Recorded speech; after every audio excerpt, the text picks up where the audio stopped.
2k। Second integral को जब हम सॉल्व करेंगे, जो कि है integration of cosine of twice of omega T dt, और लिमिट है इसका 0 to t/2, तो हम ये पाएंगे कि ये बराबर होगा sine of twice of omega T divided by 2 omega, और इसका जो लिमिट्स है ये है 0 to t/2, 0 to t/2। तो इससे आगे ये बराबर हो जाएगा, देखिए किसके, ये बराबर हो गया, देखिए sine of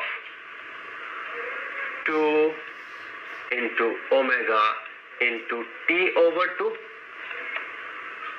minus sine of 2 into omega, और टाइम की जगह अगर 0 पुट करें इस t के जगह, स्मॉल लेटर t के जगह, तो ये पूरा 0 बन जाएगा। सो sine of 0 divided by 2 omega. अब यहाँ पर ये देखें 2 और 2 कैंसल आउट हो जाएगा न्यूमरेटर डिनोमिनेटर से। अब अगर इस टर्म को इवेल्युएट करें तो देखिए आपको क्या मिलेगा, ओमेगा इंटू टी। जैसे कि हमें पता है कि omega is equal to 2 pi divided by T, तो फिर ये जो न्यूमरेटर है ये बन जाएगा साइन ऑफ ओमेगा के जगह 2 pi divided by T into T, तो ये हो जाएगा साइन ऑफ 2 पाई। इस ओमेगा के जगह पुट करके देखें 2 पाई ओवर टी, सो ये डिनोमिनेटर वाला टी इस टी को कैंसिल कर देगा और बचा हुआ रहेगा 2 pi. So sine of 2 pi minus sine of 0, और डिनोमिनेटर में 2 ओमेगा। इसे जब आप इवेल्युएट करेंगे तो आप पाएंगे ये जो वैल्यू है ये 0 के बराबर है और ये भी 0 के बराबर है। तो 0 minus 0 is equal to 0 and 0 divided by anything is equal to 0। So ये इंटीग्रल बनेगा 0।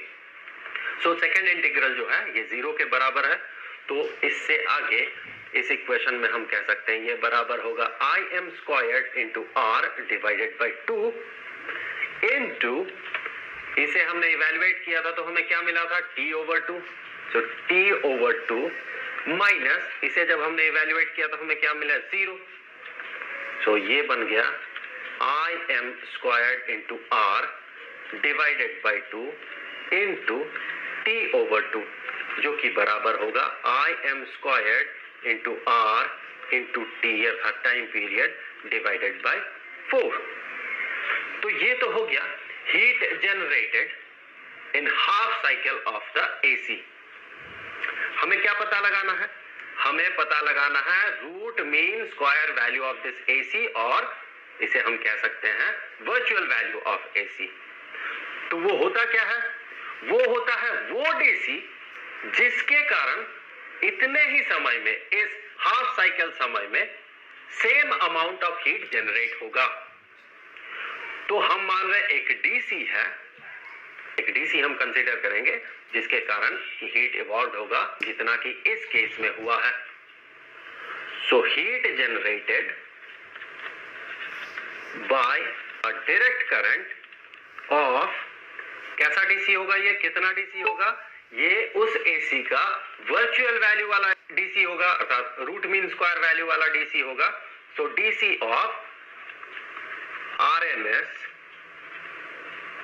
वैल्यू ऑफ द एसी, इसे हम रिप्रेजेंट कर सकते हैं IV से। सो ये कितना हीट जनरेट करेगा, उतना ही हीट जनरेट करेगा जितना कि पिछले केस में किया था। तो Q हीट ही जनरेटेड होगा, ये बराबर होगा जूल्स लॉ से हम कह सकते हैं करंट स्क्वायर्ड, क्योंकि यहाँ करंट तो कांस्टेंट है, डीसी है, ये इतने अमाउंट का डीसी है। सो करंट स्क्वायर्ड IV² या virtual value of the AC, उसका squared into resistance into time. Time कितना होगा, कितने समय के लिए हमें करंट को फ्लो करवाना है इस डीसी को, जितने समय के लिए एसी फ्लो किया था उस कंडक्टर से और उसने इतना हीट जनरेट किया था, Q amount of heat generate किया था, वो कितने समय के लिए पास किया था वो एसी, वो हाफ साइकिल तक हमने कंसीडर किया था। सो जो करंट पास किया था वो T/2 समय तक पास किया था, तो इस केस में भी हमें उतने ही समय तक डीसी को पास करवाना है। सो टाइम हो गया T/2। सो इसे हम कह सकते हैं ये है IV² into R into T/2। तो ये है amount of heat generated by DC, और वो डीसी इस एसी का वर्चुअल वैल्यू का होगा, और ये है amount of heat generated by AC same time के लिए, हाफ साइकिल समय तक के लिए या हाफ टाइम पीरियड के लिए। तो फिर इन दोनों को बराबर होना है। तो जब ये दोनों बराबर होंगे तो हम कह सकते हैं कि IV² into R into T divided by 2 is equal to IM² into R into T divided by 4। तो इससे आगे हम कह सकते हैं कि IV² is equal to IM² divided by 2। आप इसे इवैल्यूएट करके देख ले कि यहाँ पर ये R और ये R कैंसल आउट, ये T और T कैंसल आउट, और ये 2 जब 4 को कैंसल करेगा तो यहाँ बचा हुआ रहेगा 2। So IV² is equal to IM² divided by 2। So इसी को हम आगे कह सकते हैं कि जब हम इस इक्वेशन के दोनों साइड का स्क्वायर रूट को कंसीडर करेंगे, यहाँ इसका स्क्वायर रूट और यहाँ इसका स्क्वायर रूट, तो हम पाएंगे कि IV is equal to IM divided by square root of 2।